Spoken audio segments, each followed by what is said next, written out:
I remember a season in my life where I kept praying for God to open a specific door. I wanted it so badly that I was afraid to let it go. I thought, if I surrender this, maybe God won't give it back to me. I kept holding on, but instead of peace, all I felt was anxiety. It wasn't until I finally said, God, not my will, but your be done, that everything shifted. The very thing I was afraid to lose, God either replaced with something better or refined in a way I couldn't have imagined. That's the power of surrender.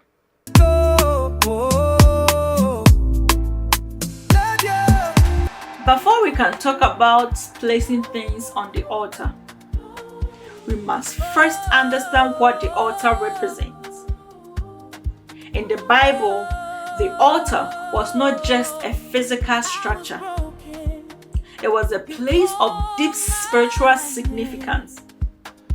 It was where people met with God, made sacrifices, and expressed their devotion. What's up, True Love Tribe? My amazing TT squad.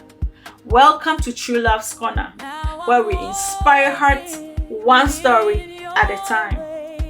Together, we will share faith-filled journeys, uplifting lessons, and stories of hope to strengthen our faith and our lives. Let's grow, thrive, and keep spreading love. Today's message is a deep one. What are you willing to put on the altar? We all have things in our lives that we hold on to. Our desires, dreams, relationships, ambitions, even habits that might be hindering our spiritual growth. But have you ever stopped to ask yourself, am I truly surrendering everything to God? So in this video, we'll break down the meaning of the altar in the Bible, why surrendering to God is necessary, biblical examples of total surrender, what happens when we hold things back, how to genuinely place everything on the altar. By the end of this message, you will be challenged to examine your heart and ask yourself, is there anything I am still holding back from God? So let's dive in. Light from heaven broke my chain. Now I'm walking in your way. Your healing starts here. Can you feel the vibe? Holy Spirit, move.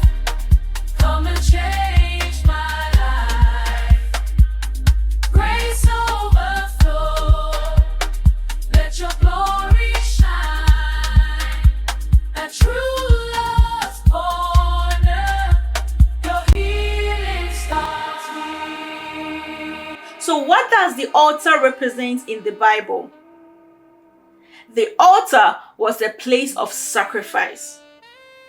Genesis chapter 22 verse 9 says, when they reached the place God had told him about, Abraham built an altar there and arranged the wood on it. He bound his son Isaac and laid him on the altar, on top of the wood. Abraham's altar was an altar of trust and obedience. God asked him to place his most precious treasure, his son Isaac, on the altar as a sacrifice. Though God ultimately provided a ram in Isaac's place, Abraham's willingness to surrender everything showed his deep trust in God. So sacrifice requires faith. Abraham, didn't know how things would turn out, but he obeyed God anyway. So, is there anything in your life that you are struggling to trust God with? Number 2, the altar was a place of worship. Exodus chapter 20 verse 24 says, "Make an altar of earth for me and sacrifice on it your burnt offerings and fellowship offerings, your sheep and goats and your cattle." The altar was a place of personal and communal worship. It was where the Israelites met with God and honored him with their offerings. God's presence dwells where he is worshipped. When we lay things on the altar, we are deciding or we are declaring that God is first in our lives. So, what in your life competes with God for your attention and worship? Point 3, the altar was a place of continual surrender. Leviticus chapter 6 verse 12 to 13 says, "The fire on the altar must be kept burning. It must not go out.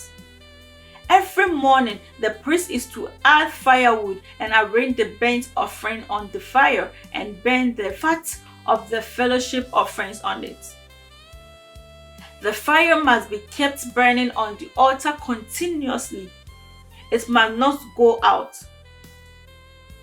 God commanded that the fire on the altar never go out. This symbolized a continual offering of surrender and devotion to him. Surrender is not a one-time event, but a lifestyle. We must daily place our hearts, desires, and struggles on the altar, allowing God to refine us. So, is there something you need to surrender daily? So, what does the altar mean for us today?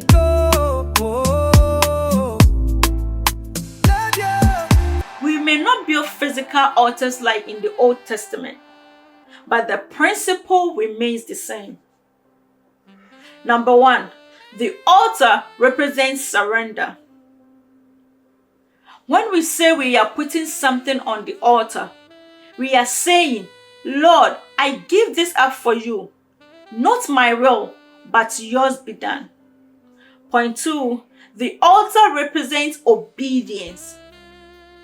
God honors those who trust him enough to lay down their will, their plans, and their desires. Point 3, the altar represents sacrifice. Sometimes, surrendering to God means letting go of things that feel important to us, but God always replaces them with something greater. So, what are you holding on to that God is asking you to lay down?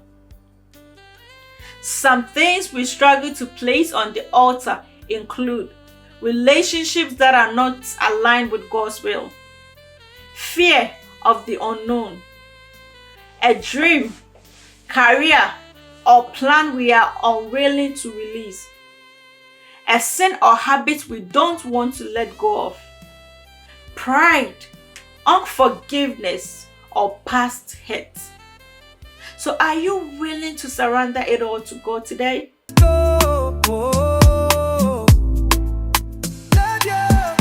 So, why is surrendering to God necessary? Many of us struggle with surrender because we are afraid of what it will cost. Let's be real. God cannot fully work in our lives until we completely surrender to him. We often want to hold on to control, thinking we know what's best for us. But the truth is, God sees the bigger picture.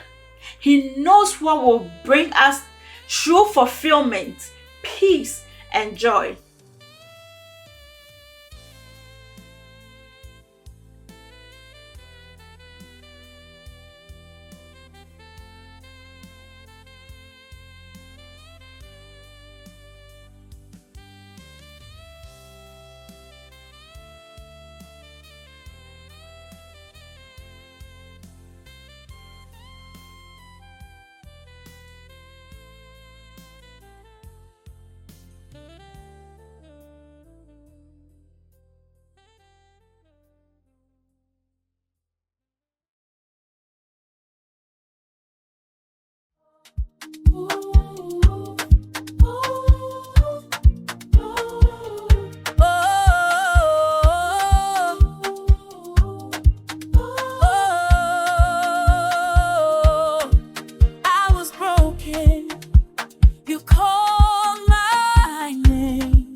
change.